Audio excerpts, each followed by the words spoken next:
नाम से चिन्ह तनी जा बात फोन पर हो जाला कब ये हमार उपलब्धि बा। यही तो विशेष प्रेम ये धरती से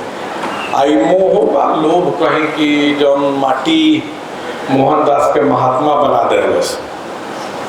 तनिका हमरो के अगर चिन्ह था तो कुछ ना कुछ कर यही लोग हमें सर्दी आई वाला के बादो आदमी हमरा हिस्से मिलल बा भोजपुरी के चुनौती। हमरा पहले के तीनों वक्ता सब जो पॉजिटिव पक्ष बा होता है पर इतना बढ़िया जयकांत सर के सुन के मुग्ध होत रहनी है जा हमने का हम देखनी पूरा दर्शक दीर्घा हम मंच पर बैठ के तो जो पॉजिटिव पक्ष बा पर बहुत बढ़िया बात हो चुकल हो में कुछ बाचल है जो ना हम तनी सा नेगेटिव पक्ष पर बात कर लेवे के चाहते हैं। तो 2001 वाला जनगणना भइल ओबरा 122 गो भाषा के प्रमुख भाषा 1599 और भाषा रहे भारत में। आज वही में से आधा हो गई। ये बीच में हमने का बड़ा गर्व से कहले नहीं जाकि भोजपुरी 22 गो देश में बोलल जाला, मोटा मोटी 20 करोड़ 22 करोड़ लोग बोले वाला बा। लेकिन कुछ सच ऐसा बा जो ना हमने का मुंह छिपावे नहीं जा हमेशा। हमें दर्शक दीर्घा में बैठल 150 लोग से पूछी कि में केहू स्कूल लाइफ में भोजपुरी के अपना एगो विषय लेके पढ़ले रहे का तो हमरा बुझाता जी एको दू आदमी ना हुई। में 2 आदमी भी सब ना हुई जे अपना बेटा खातिर प्लान में होके कि हम ओकरा के भोजपुरी पढ़ाए। में 2 आदमी भी ऐसा ना हुई जो अपना घर के 1.5 साल के बच्चा से हिंदी में ना बतियावत होगा। ये हमने के समाज हमने के भाषा के वर्तमान सच्चाई बा एकरा के एक्सेप्ट करी पहले तबे कहीं सुधार के रास्ता खुली। पहले सब स्वीकार करे। दरअसल भोजपुरी के संघर्ष खाली भाषा के संघर्ष नहीं है। भोजपुरी के खाली एगो भाषा के रूप में देखे तो बहुत कुछ हो ही ना। ब्रह्मभूषण चाचा जी बोलत रहनी है भोजपुरी के इंसाइक्लोपीडिया कहल जाला। कोनो बात होला तो हमने जैसा लोग वहां से फोन करेला एक बार हम एगो काम खातिर फोन कइनी एगो विषय पर तनी सा जाने के रहे कि वो विषय पर कोनो किताब लिखल गइल बा कि ना हम फोन कइनी वहां का 2200 किताब बता दे वो खाली फोन पर बात कर वहां का भोजपुरी के पूरा जितना साहित्य लिखल गइल बा ओइ पर बात कइनी है। तो दर्शक दीर्घा में अगर हम पूछी कि केहू में से एको किताब खरीद के पढ़ ले बा तो शायद यो कहे वाला एको आदमी ना हो। भाषा हम यदि हो सकता कि ये बात के विवादास्पद मानल जा लेकिन खाली साहित्य से ना बाचेला। अगर खाली साहित्य से बाचे के रही तो संस्कृतों का भरपूर उपस्थिति रही कहाँ बा संस्कृत से निमन साहित्य कौना भाषा में बा पूरा संसार में उतना ना सुंदर आना उतना ज्यादा कहीं नहीं है। लेकिन तब हमनी में से केहू बढ़िया से संस्कृत बोले नहीं है जाना पंडित जी हैं हमनी के तो मोट मोट चिड़कियों रख ले बनी साथ बात हुई स्वीकार करे के पड़ी कि भाषा के सामने चुनौती का सबसे पहले हमनी के भाषा के अलग तक देखल छोड़ दी जाए। भोजपुरी के संघर्ष एगो सभ्यता के संघर्ष बा एगो संस्कृति के संघर्ष बा और अगर माने के पड़ी कि पूरा संस्कृति खत्म होता तो भाषा कहाँ से बाची तो सब बाची उड़ाई तो सब उड़ाई। चंदन कोनो गीत बना दे फगुआ पर ओइ पर 5 मिलियन व्यू मिल जाओ एक से भाषा ना बाची। फगुआ के गीत पर 5 मिलियन व्यू से भाषा ना बाची। भाषा बाकी तो जब उनका गांव में 5 आदमी जाल लगे बजावे वाला बाचल होंगे फगुआ गावे वाला बाचल होंगे। दुर्भाग्य से 5 मिलियन व्यू वाला 1000 फगुआ यूट्यूब पर हुई लेकिन शायद कोनो गांव में जहां में 10 आदमी फगुआ गावे वाला बाचल होगा। रउरा ओइजा हारत रउरा गांव में लोग नहीं खे भोजपुरी बतियावे वाला लोग नहीं खे भोजपुरियत जिए वाला लोग नहीं खे। हमने के सौभाग्यशाली बनी है गांव में मास्टरी मिल गए रोजी रोटी के जुगाड़ लाग गए वो हिंदी के कारण लाग गए। हमने के बड़ी गर्व होला जब जयकांत सर से भेंट होला तो हमने के कहबो करेंगे कि भोजपुरी के एकलौता प्रोफेसर फोटो खिंचा के हमने के दिखावे नहीं जा लेकिन ये खुश होने के बाद पता 20 करोड़ भाषा वाला 20 करोड़ जनसंख्या वाला भाषा में अगर हमने के लिए बतावे खातिर खाली एक के प्रोफेसर है क्या बा तो एकरा ले बड़ दुर्भाग्य का होई कोनो संस्कृति खातिर। मजाक यो बा कि हमनी के पर खुश होने का कि खुश के नहीं रोवे के विषय एकरा के सुधारे के पड़ी मुहे कहत रहनी है कि इतना सीट बा वैकेंट रह जाता कैसे भरी जब हमने के अपने लइका का पढ़ाओ तो नहीं किया आ काहे पढ़ाए के ना पढ़ाए हम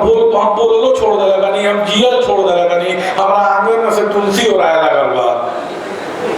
हमरा माथा में के चिरकी ओराए लागल बा कुछ बाचले नहीं के खाली भाषा के ना बात के 5-7 बरिस से हमने का शुरू करी है दोबारा कैथी पर बात करी कैथी में लिखल जा एहू जो देखे तनी ऊपर लिखलो बा को आदमी में के नोटिस कइले बा हम नहीं की जाना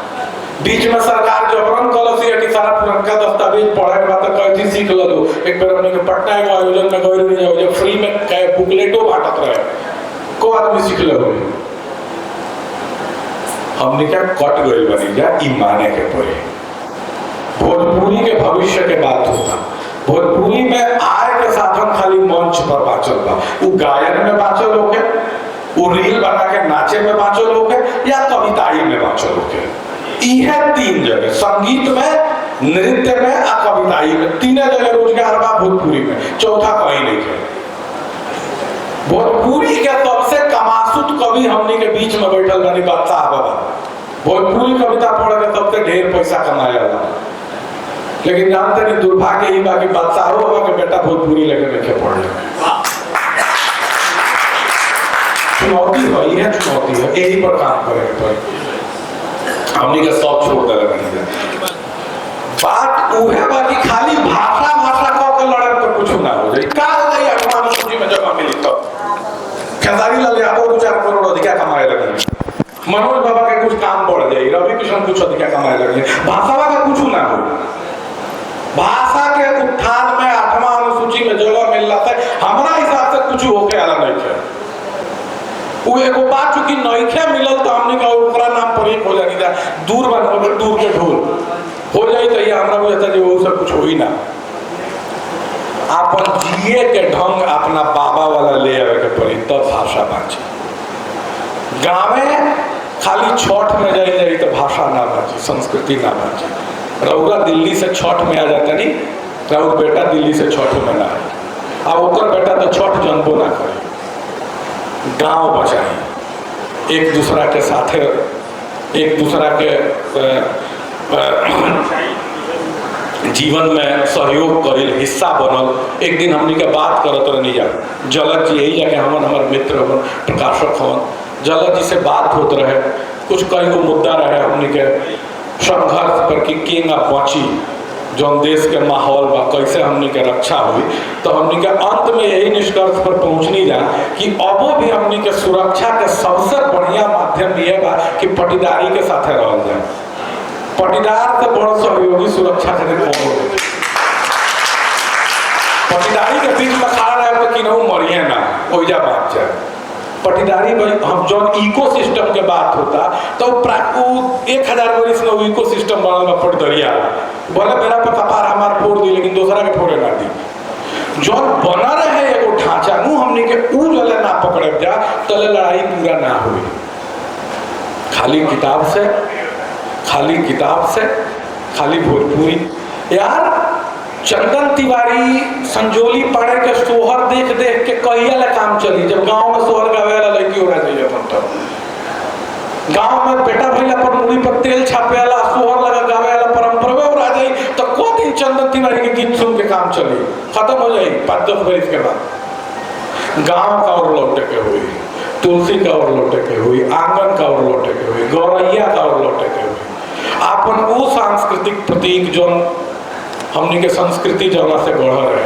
जो हमने के संस्कृति के मूल हिस्सा रहे ओने लौटी भसो जी लिखला पढ़ला इतना लिखल बा हमरा बुझला कि भोजपुरी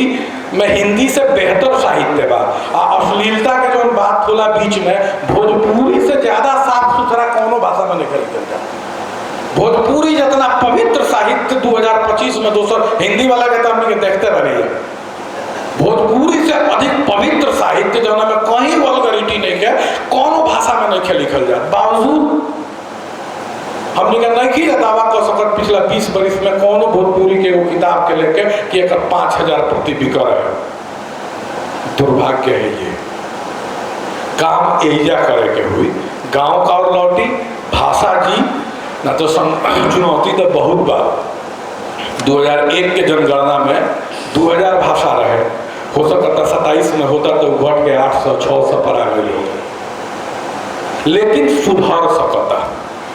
एगो समय रहे जब हिब्रू बोले वाला बस एक आदमी बचा रहे, हिब्रू बोले वाला, हिब्रू समझे वाला बस एक आदमी बचा रहे। आज हिब्रू जियता आ इतना बढ़िया जियता कि ओकर लोग बहुत कम है, बात 5-10 लाख कोई 20 लाख यहूदी लोग हुई, लेकिन पूरा दुनिया में केहू नहीं के जो अपनी के इग्नोर करे, केहू नहीं के जो अपनी के ना जानत हो। तो 5-10 लाख बड़ा था, लेकिन सबका के चिन्हा देला बड़ा तो जो हम है। तो एक आदमी जब बाँचा रहे ओकरा बाद वो भाषा पुनर्जीवित हो गई, काहे कि वो संस्कृति जियता। संस्कृति जी तो भाषा जी, भोजपुरिया जी हमनी के गाँव जी तो हमनी के भसो जी, न तो खेसारी तो जी हैं, भोजपुरी ना जी। बस इतने, बहुत बहुत धन्यवाद।